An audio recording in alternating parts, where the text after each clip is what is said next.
আসসালামু আলাইকুম। সবাইকে শুভেচ্ছা জানাচ্ছি। মাসুম মাহবুব। দেখছেন ওপেন দ্য ইউটিউব চ্যানেল এবং মাসুম মাহবুব ফেসবুক পেজ। ইরান কি শুধু মুখে, মুখে জিতবে নাকি আসলে শক্তি প্রয়োগ করে টিকে থাকতে পারবে? সরকার মঈনুদ্দিন মাহমুদ এমন প্রশ্ন করেছেন। দেখি এখন পর্যন্ত ইরান টিকে আছে। আমরা বাকি সময়টা দেখলে বুঝতে পারব। দর্শক, বেশ কিছু গুরুত্বপূর্ণ খবর নিয়ে বসছি। প্রথম গুরুত্বপূর্ণ খবরটি হলো ইরানে হঠাৎ করে রহস্যজনক বিমান হামলার ঘটনা ঘটেছে। আমেরিকা বলছে তারা এই হামলা করেনি। তাহলে হামলা করল কারা? পাল্টা জবাব কি দিল ইরান? হঠাৎ করে ইরানে ছুটে এলো কাতারের ডেলিগেট। পৌঁছে দিল মার্কিন যুক্তরাষ্ট্রের বিশেষ বার্তা। কি ছিল সেই বার্তায়? ৩ নম্বর গুরুত্বপূর্ণ খবর, আমেরিকার প্রেসিডেন্ট ডোনাল্ড ট্রাম্প বলেছেন তাকে হত্যার চেষ্টা করা হলে পুরো ইরানকে মিসাইল দিয়ে গুঁড়িয়ে দেয়া হবে।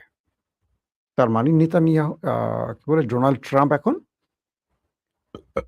ইরানের হত্যা বা ইরানের ভয়ে আটকে আছেন, আতঙ্কে আছেন। চলেন আমরা আরো কয়েকটা খবর দিব সব মিলে। মূল খবরে শুরু করছি। মূল খবরে ঢুকে যাচ্ছি, দেখি কি, কি আপনাদের জন্য রাখতে পারি আজকে। আমার ট্রাম্প কাকুর জন্য আবার মায়া লাগছে। ট্রাম্প হুঁশিয়ারি দিয়েছেন ইরান তাকে হত্যা করার চেষ্টা করলে প্রায় ১,০০০ ক্ষেপণাস্ত্র প্রস্তুত রয়েছে। ১,০০০ ক্ষেপণাস্ত্র প্রস্তুত করা হয়েছে। তো শুক্রবার ট্রাম্প ইরানকে এই হুমকিটি দিয়েছেন। তিনি বলছেন ইরান তাকে হত্যা করার চেষ্টা করলে তিনি হাজার, হাজার ক্ষেপণাস্ত্র নিক্ষেপ করবেন ইরানের ভেতরে। বুঝছেন ইয়ান্নেরা?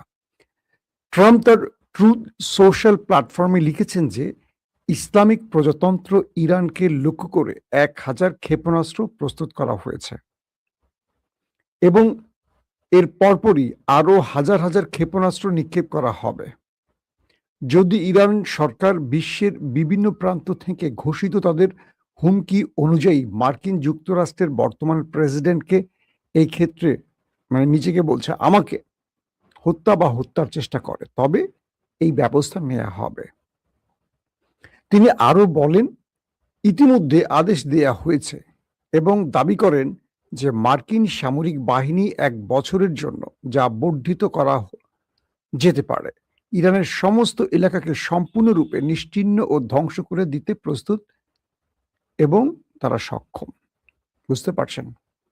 ট্রাম্প বলছেন ইতিমধ্যে মার্কিন সেনাবাহিনীকে তার প্রেসিডেন্ট পদ থেকে তিনি আদেশ দিয়েছেন যে মার্কিন বাহিনী ১ বছরের জন্য, বুঝছেন, যা বর্ধিত করা হতে পারে, মানে এটা ১ বছর শুধু না, এটা আরো সামনে নেয়া হতে পারে, টাইমটাকে আরো বৃদ্ধি করা হতে পারে যে ইরান ১ বছর না ২ বছর পরে মারতে পারে, ৩ বছর পরে মারতে পারে। এই আশঙ্কা থেকে ইরানের সমস্ত এলাকাকে সম্পূর্ণরূপে নিশ্চিহ্ন ও ধ্বংস করে দিতে প্রস্তুত।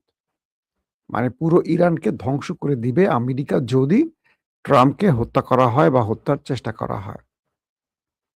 ট্রাম্প এর আগে ঘোষণা করেছিলেন যে ইরানের সঙ্গে যুদ্ধবিরতি শেষ হয়ে গেছে, কিন্তু তেহরানের অনুরোধে ওয়াশিংটন আলোচনা চালিয়ে যেতে সম্মত হয়েছে। এটি আমি কালকে আপনাদের বলেছিলাম। ট্রাম্প দাবি করেছে যে ইরান তার কাছে আবেদন করেছে শান্তি চুক্তি বা যুদ্ধবিরতি করে আবার আলোচনা টেবিলে বসতে চায়। ওয়াল স্ট্রিট জার্নালের এক প্রতিবেদন অনুযায়ী ইসরায়েল সম্প্রতি যুক্তরাষ্ট্রের সাথে এমন গোয়েন্দা তথ্য ভাগ করে নিয়েছে যা থেকে ইঙ্গিত পাওয়া যায় যে ট্রাম্পকে হত্যা করার জন্য ইরান একটি নতুন পরিকল্পনা তৈরি করেছে। এটি ওয়াল স্ট্রিট জার্নাল জানিয়েছিল। আমি গতকালকে আপনাদের জানিয়েছি, আবার রিপিট করছি। ইসরায়েল ট্রাম্পকে তাদের গোয়েন্দা তথ্য শেয়ার করছে। সেখানে বলা হয়েছে যে ইরান ট্রাম্পকে হত্যার পরিকল্পনা নিয়ে কাজ করছে। আর ঠিক এই কারণে ট্রাম্প এই হুঁশিয়ারিটি দিয়েছেন। জুন মাসে পাকিস্তানের মধ্যস্থতায় ইরান ও যুক্তরাষ্ট্র একটি সমঝোতা স্মারক স্বাক্ষর করে, যার লক্ষ্য ছিল ফেব্রুয়ারি শেষে শুরু হওয়া যুদ্ধের অবসান ঘটানো এবং একটি স্থায়ী শান্তি চুক্তিতে ফিরে আসা। কিন্তু আমরা সাম্প্রতিক সময় দেখলাম আবারও হরমুজ প্রণালী ঘিরে দুই দেশের মধ্যে উত্তেজনা বেড়ে গেছে, আবার একে অপরের উপর হামলার ঘটনা ঘটেছে এবং ইতিমধ্যে আমেরিকা প্রথম দফায় ৮টি ইরানি টার্গেটে ৮০টি ইরানের টার্গেটে অ্যাটাক করেছে। পক্ষান্তরে ইরান তাদের 85টি টার্গেটে অ্যাটাক করেছে। পরের দিন মার্কিন যুক্তরাষ্ট্র তাদের 90টি টার্গেটে, ইরানের 90টি টার্গেটে অ্যাটাক করেছে। ইরান পক্ষান্তরে তাদের 100-র অধিক মার্কিন ঘাঁটির টার্গেট করে অ্যাটাক করছে। এরপর আমেরিকা সুর নরম করে এবং তারা আলোচনার জন্য ইরানের সাথে বসার আহ্বান করে। পরপরই কাতারের একটা বিশেষ ডেলিগেট ছুটে যায় ইরানে। আসেন সেই খবরটা একটু দিচ্ছি আপনাদের। হঠাৎ করে কাতারের বিশেষ ডেলিগেট ছুটে আসে ইরানে এবং তারা ইরানের সাথে এই বিষয় 1-to-1 আলোচনা করে। বলা হচ্ছে যে মাসুম ভাই কাজ করতে করতে আপনার ভিডিও দেখছি, নাম কি? মাসুদ খান, ওকে। তো কাতারের ডেলিগেট ইরানে এসে তারা বলছে যে আপনাদের কি হলো?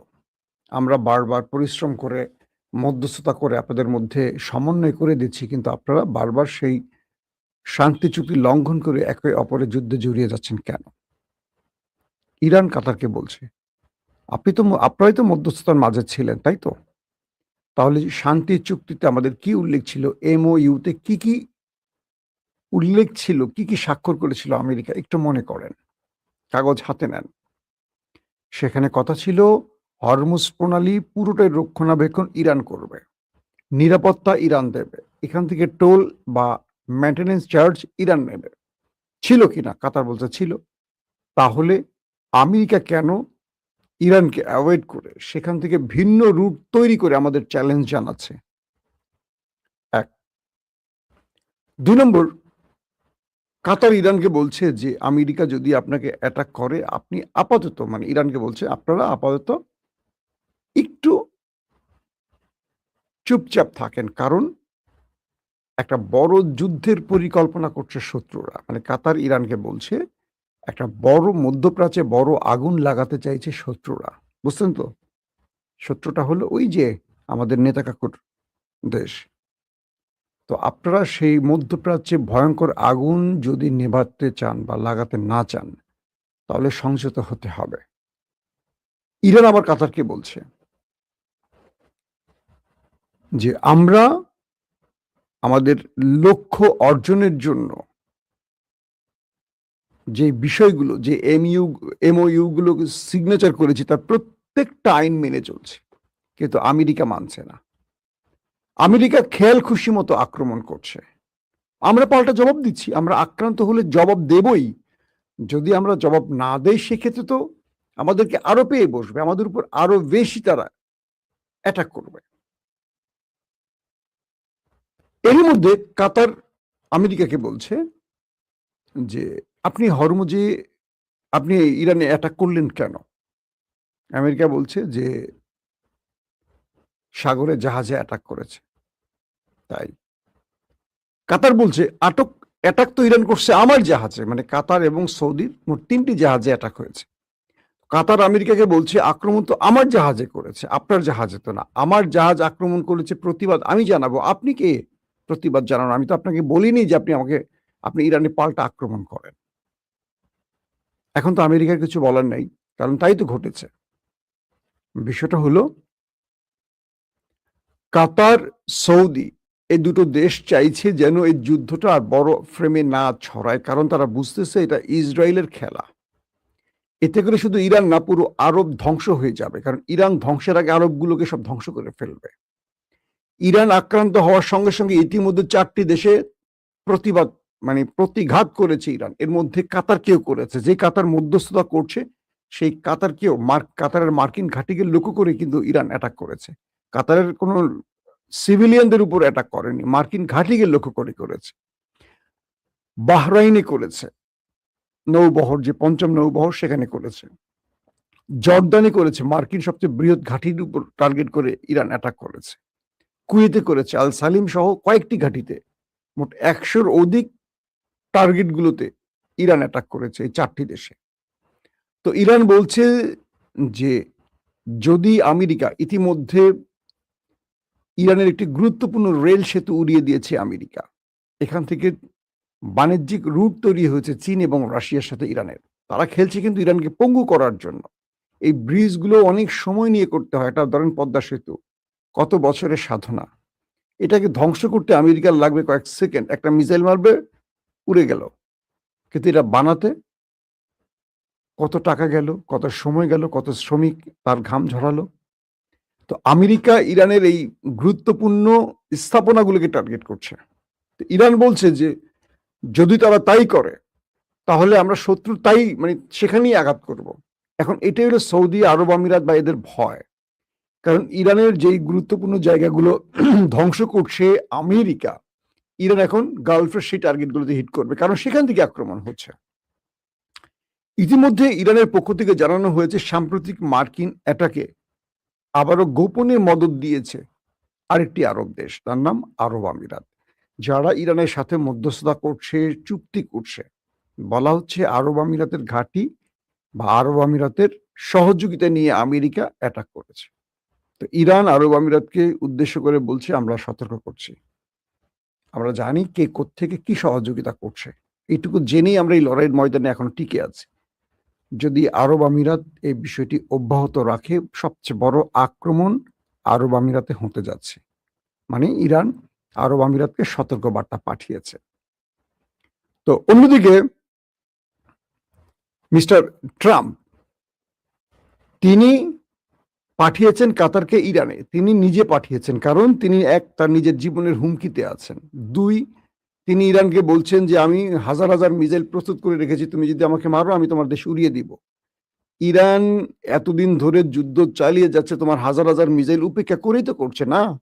তো তুমি তার সুপ্রিম লিডারকে মেরে দিয়েছো, তো ইরান সুযোগ পেলে তোমাকে উপরে পাঠাবে, স্বাভাবিক। এখন তুমি নিজের জীবনকে নিয়ে ভয় পাচ্ছ কেন আমার চাচ্ছু? ও চাচ্ছু, তুমি যখন মানুষকে মারো তখনও তার জীবন থাকে। তার ছোট নাতি, 14 মাসের একটা ছোট্ট ফুলের মতো নাতি, তার স্ত্রী, তার সন্তান, তার মেয়ে, তার ছেলে, তার পরিবারের এতগুলো লোককে তুমি মেরে দিয়েছো। আইআরজিসির টপ লিডারদের মেরে দিয়েছো, গোয়েন্দা প্রধান মেরে দিয়েছো, সেনা প্রধান মেরে দিয়েছো, নৌ প্রধান, বিমান প্রধান মেরে দিয়েছো। এত এত লোক যে মেরেছো, এটা শাস্তি কি তোমার হওয়া উচিত না? তো তোমাকে যদি কেউ টার্গেট করে, তুমি এখন নিজের জীবনের সংখ্যায় আছো কেন?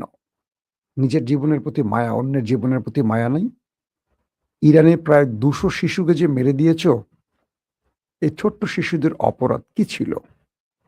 ছিল কোনো অপরাধ এই ফুলের মতো শিশুদের? ছিল না। তুমি যা খুশি করতে পারবা। তোমার মন চাইলে ভেনেজুয়েলার নিকোলাস মাদুরোকে তুলে নিয়ে আসবা। তোমার মন চাইলে আফগান ধ্বংস করে দিবা, মন চাইলে ইরাক ধ্বংস করে দিবা, সিরিয়া ধ্বংস করে দিবা। সেখানে মানুষের জীবনের কি মূল্য নেই? শুধু তোমার জীবনের মূল্য আছে, বুড়ো ভাতারাম। তো এখন যে প্রশ্নটি তৈরি হচ্ছে, ইরানের ভেতরে আসলে আক্রমণটা করেছে কে রাতে? আমেরিকা বলছে এই আক্রমণটি তারা করেনি। কারণ আমেরিকা বলছে যে আমরা ইরানের সাথে যে মধ্যস্থতার জন্য আলোচনা শুরু করছি নতুন করে, এই আলোচনার জন্য আমাদের আক্রমণ থামিয়ে দিয়েছি। তাহলে আক্রমণটা করেছে কে? আমেরিকা যখন বলছে যে আমরা এই আক্রমণ করিনি, তখন ইরান বলছে এই আক্রমণটি করেছে ইসরায়েল। আপনারা বুঝছেননি? আমেরিকা যখন বলছে এই আক্রমণটি আমরা করিনি, তখন ইরান নিজেই বলছে এই আক্রমণটি করেছে ইসরায়েল। এবার আমরা ইসরায়েলকে এর পাল্টা জবাব দেব।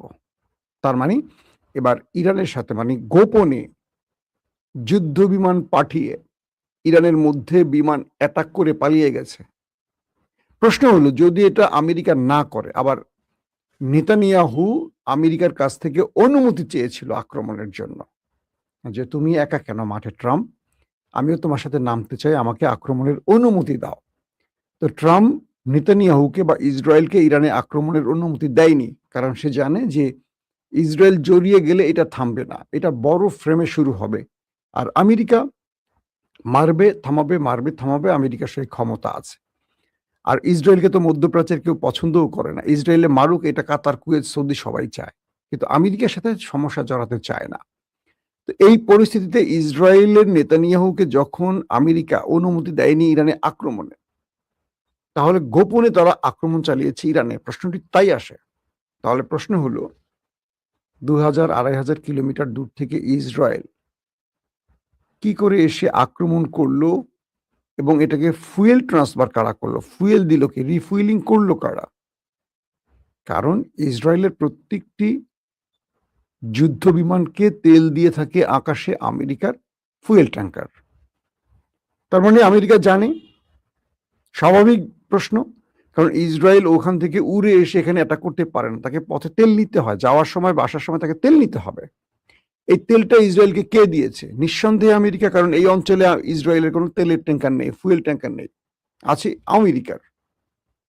তার মানে ইরান যে অভিযোগটি করছে, এই মধ্যরাতে হঠাৎ করে ইরানের ভেতরে কয়েকটা বিমান হামলার ঘটনা, এটার সাথে ইসরায়েল দায়ী।